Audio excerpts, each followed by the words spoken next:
Belajarlah dari hari-hari kemarin dan hiduplah untuk hari ini dan teruslah belajar untuk hal-hal yang terbaik. Selamat pagi, saya Mesalina, salam kenal teman-teman semua dan juga buat mahasiswa kami di Universitas Nusa Bangsa Bogor, Fakultas Kehutanan. Izinkan saya membawakan salah satu materi kuliah dari mata kuliah Sosiologi Kehutanan dengan topik penerapan pengetahuan sosiologi pada perencanaan sosial kehutanan dan pembangunan. Adapun outline dari kuliah ini adalah pertama, penerapan pengetahuan sosiologi dalam perencanaan sosial kehutanan, dan yang kedua, membangun persepsi masyarakat dalam perencanaan sosial. Penerapan pengetahuan sosiologi pada perencanaan sosial kehutanan ini merupakan aspek penting bagi masyarakat. Karena dengan perencanaan ini, maka kita dapat membuat sebuah social mapping yang bagaimana bisa merancang rekayasa bagi perubahan-perubahan sosial yang ada di masyarakat, serta bagaimana mewujudkan perencanaan sosial itu. Nah, itulah maka perlu diperhatikan beberapa syarat yang terkait dengan mewujudkan perencanaan ini. Kita perlu tahu bahwa yang pertama adalah adanya modernisasi. Sistem ekonomi pasar bebas, kemudian efisiensi pengelolaan badan usaha, serta kemajuan iptek mempengaruhi proses modernitas yang ada di masyarakat. Kemudian juga perlu tahu bahwa adanya sistem pengumpulan dan analisis informasi yang baik. Nah, inilah bagaimana sebuah perencanaan itu membutuhkan sistem atau dukungan informasi yang baik sebagai persyaratan. Dan yang penting juga adalah adanya dukungan masyarakat, serta adanya sikap pemimpin yang progresif. Nah, ini beberapa kunci yang menjadi catatan bagaimana kita merencanakan atau melakukan rekayasa sosial sebagaimana yang disyaratkan untuk mewujudkan penerapan pengetahuan sosiologi ini. Nah, kembali kita diingatkan bahwa pembangunan kehutanan tidak lepas pisah dari tahapan perencanaan yang dilakukan juga oleh pemerintah.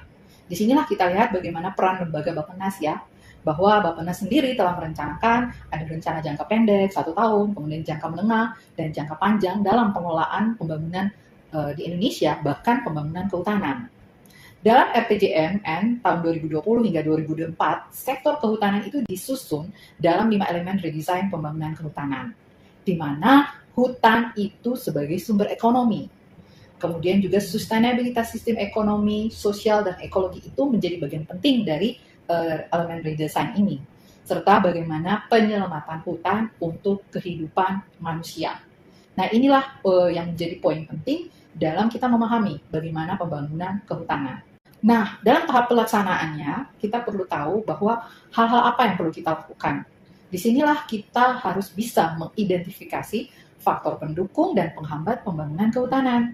Nah, dan yang poin kedua yang penting adalah bagaimana keterlibatan semua lapisan masyarakat. Intinya, masyarakat bukan objek, tapi amati perubahan sosial yang terjadi di masyarakat itu, bagaimana hal-hal itu mempengaruhi atau menghambat, atau mendukung ataupun menghambat pembangunan kehutanan. Nah, untuk itu kita perlu lagi mengingat bahwa untuk pelaksanaan pembangunan itu sendiri, maka ada 3 cara yang perlu menjadi poin penting dalam pelaksanaan ini. Yang pertama adalah secara struktural, bagaimana membangun lembaga-lembaga di dalam masyarakat.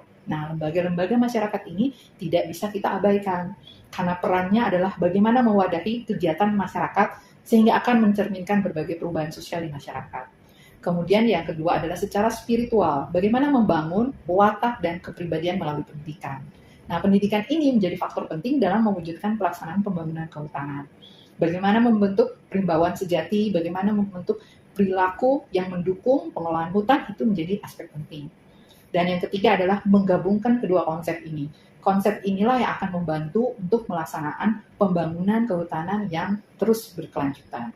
Kemudian kita masuk pada tahap evaluasi dari kegiatan pembangunan yang selama ini kita lakukan, bahwa analisis terhadap perubahan sosial itu menjadi bagian dari hasil pembangunan. Jadi setiap proses-proses pembangunan pasti akan berimplikasi terhadap perubahan sosial yang ada. Nah, evaluasi ini juga akan memberi informasi mengenai keberhasilan pembangunan. Serta perlu diketahui juga bahwa ada 3 indikator yang menentukan keberhasilan usaha pengembangan masyarakat. Aspek produktivitasnya, bagaimana efisiensi, dan terutama adalah partisipasi masyarakat. Nah, ini menjadi indikator penting dalam kita menentukan usaha pengembangan masyarakat yang sudah dilakukan sebagai poin evaluasi. Kemudian bagaimana dukungan pengetahuan sosiologi ini menjadi hal penting. Karena pola interaksi antara masyarakat, kemudian kelompok-kelompok sosial, perkembangan kebudayaan, lembaga sosial, bahkan stratifikasi sosial yang ada di masyarakat itu menjadi poin penting sebagai bagian besar dari pengetahuan sosiologi yang harus kita jadikan bahan evaluasi. Karena itulah, maka tahapan evaluasi ini menjadi penting bagi memutuskan perencanaan ke depannya lagi, bagi pembangunan kehutanan. Itulah beberapa poin penting bagaimana perubahan sosial itu mempengaruhi aspek-aspek pembangunan sosiologi yang dikembangkan masyarakat. Nah, hal itulah yang menjadi catatan penting untuk kita memahami dengan baik bagaimana tahapan pembangunan ternyata tidak bisa mengabaikan pengetahuan sosiologi yang ada, bahkan dalam perencanaan sosial kehutanan. Kemudian kita masuk pada poin yang berikutnya adalah bagaimana membangun persepsi masyarakat. Kenapa persepsi ini menjadi penting? Sebagaimana kita ketahui, persepsi adalah pandangan penilaian seseorang terhadap objek yang dihasilkan dari kemampuan mengorganisasi, mengamati, selanjutnya ditentukan juga oleh faktor dalam diri individu dan faktor luar individu, seperti bagaimana disampaikan oleh Komaria 2009. Nah, faktor internal yang mempengaruhi persepsi antara lain jumlah tanggungan, pendidikan, pekerjaan, lama tinggal, jarak dari kawasan, dalam hal ini kawasan hutan, atau bahkan faktor eksternal individu yang diasumsikan berperan terhadap tingkat persepsi. Bagaimana pelibatan masyarakat atau interaksi-interaksi sosial. Nah, kenapa membangun persepsi ini menjadi bagian penting dari bagaimana mengimplementasikan sosiologi kehutanan, karena inilah yang akan mempengaruhi persepsi atau pandangan masyarakat terhadap aktivitas pengelolaan yang dilakukan. Sebagaimana yang bisa dilihat atau teman-teman bisa mempelajarinya dari salah satu artikel saya yang berjudul Community Perception on Utilization of Natural Resource in the Cisadane Watershed. Bisa teman-teman akses dari link yang ada. Diketahui bagi kita semua bahwa membangun persepsi dalam mengelola sumber daya alam, dalam hal ini sumber daya das itu, ternyata menjadi poin penting bagaimana interaksi masyarakat dengan sumber alam itu, terutama dengan sumber daya dasnya, ataupun interaksi mereka dengan berbagai sumber daya yang ada di sekitarnya. Untuk itulah maka poin penting dalam bagaimana penerapan materi sosiologi atau konsep sosiologi kehutanan itu, salah satu poin adalah membangun persepsi masyarakat dengan baik. Untuk itulah maka mengakhiri kuliah hari ini ada beberapa bahan diskusi yang coba saya kembangkan untuk teman-teman bisa mengeksplorasi lagi sebagaimana materi yang saya sampaikan hari ini.